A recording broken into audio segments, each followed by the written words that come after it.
Now let's continue to the rest of the complaint.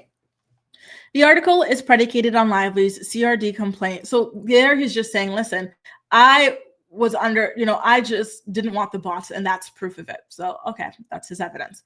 The article is predicated on Lively's CRD complaint, which references text exchanges between Nathan and Abel as purported evidence that Nathan planted a negative story in the Daily Mail titled, "Is Blake Lively Set to Be Cancelled?"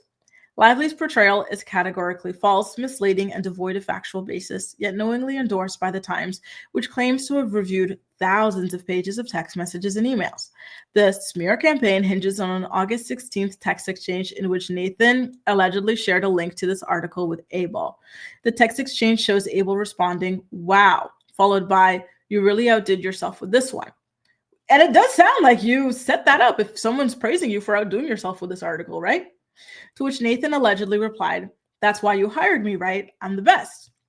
These messages constitute the entirety of the purported evidence underlying the allegation of a smear campaign orchestrated on behalf of Baldoni. So I guess he's got his own screenshot of that conversation, or not just him, but Jennifer Abel and Melissa Nathan, because they're also, plaintiffs. So that's that same article, right? Jen says, "Wow, you really outdid yourself with this one, this piece." And it's an upside down smiley, which we didn't see in the original text messages from Blake, right? "That's why you hired me, right? I'm the best. Heading to the airport, there is a drive through the jungle that there's going to be no reception for around 24 hours. Joke, 45 minutes.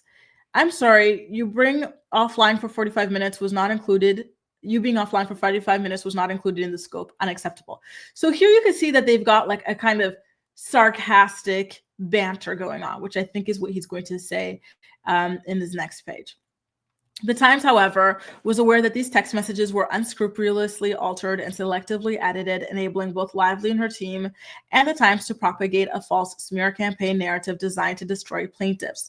Specifically, in the immediately preceding text exchange on August 16th, Nathan forwarded a screenshot of a message from a reporter informing her for the first time of the Daily Mail article.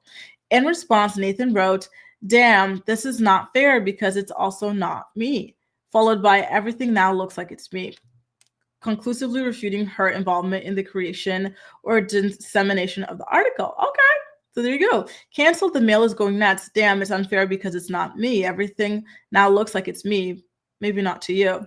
No, it totally does look like it's Hyde. So it looks like both of the ladies are acknowledging that they didn't have any hand in this, but it looks like they did. Cool, thanks. Wow.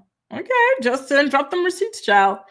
Further evidence of the Times' complicity arises from its apparent endorsement of the criminal alteration of these text messages by Lively.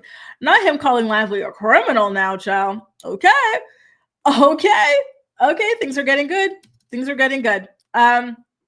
After Nathan forwarded a screenshot of the article link, Abel responded with, "You really outdid yourself with this piece," upside down emoji, adding an upside down emoji to indicate the sarcastic nature of her message. The upside down emoji is commonly used to convey irony, sarcasm, joking, or a sense of goofiness or silliness. Guys, how do you feel about that? I am in agreement. Personally, in my own use, when I use the upside down emoji, typically I'm like, and how about that? Do you guys remember like the meme of the guy from Beyond Scared Straight where he was like, "I was waiting on you out the door"? Like that's my kind of vibe when I'm using the upside down. Or if someone's like irritating me or did something wrong, it's like, "Oh, or we could have done it like I said so initially."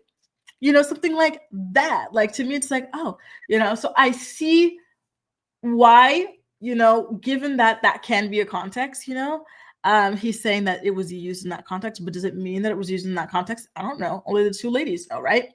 But based off of the other text messages that they're also showing, which is, wow, it looks like we're doing all this, blah, blah.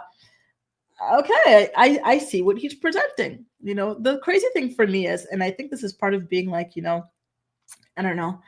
I see both sides, I really do. I see both sides. Okay, so let's continue on to see what else was said here. So this is August 16th, the complaint versus the truth, right?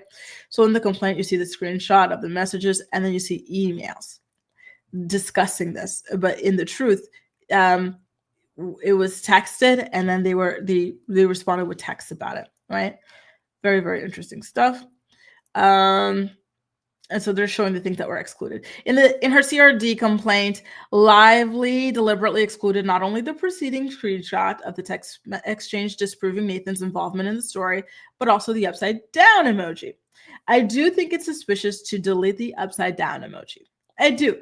But to play devil's advocate, perhaps because it looks like they were stripping, they weren't involved in the conversation. So they don't have the direct, emoji. Like maybe they use a specific technology to strip because it's all time stamped in a different way than this is, because this is an organic convo. This is like stripping from like a platform. Maybe it just didn't come through. I don't know. What do you guys think?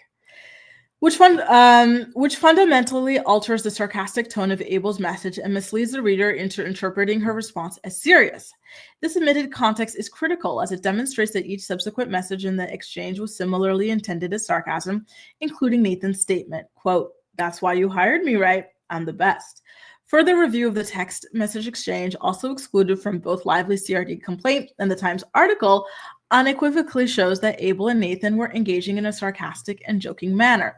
And I do agree, when you read the rest of the text message exchange, like it's very obvious that they're joking, that they're trolling, as evidenced by the use of the ha tap back reaction. When read in full, the exchange reveals Nathan and Abel engaging in facetious juvenile banter, not conspiring against Lively. The Times relied on Lively's CRD complaint and, based solely on this exchange, intentionally duped readers into believing that Baldoni orchestrated a smear campaign, purportedly using Nathan and Abel as his accomplices.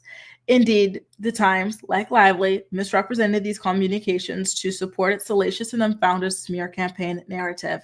This calculated distortion underscores the article's lack of credibility and its reliance on sensationalism over substantive truth.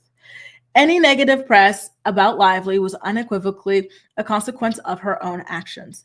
Even the Times itself acknowledged Lively's public missteps in an August 17, 2024 article titled, "It Ends With Us, the Press Tour Drama Explained." In it, reporter Shivani Gonzalez observed, Lively's promotion of the movie has included a push for her new hair care line, discussion of the clothes in the movie, and response to questions about abuse, which have been criticized as shallow and tone deaf.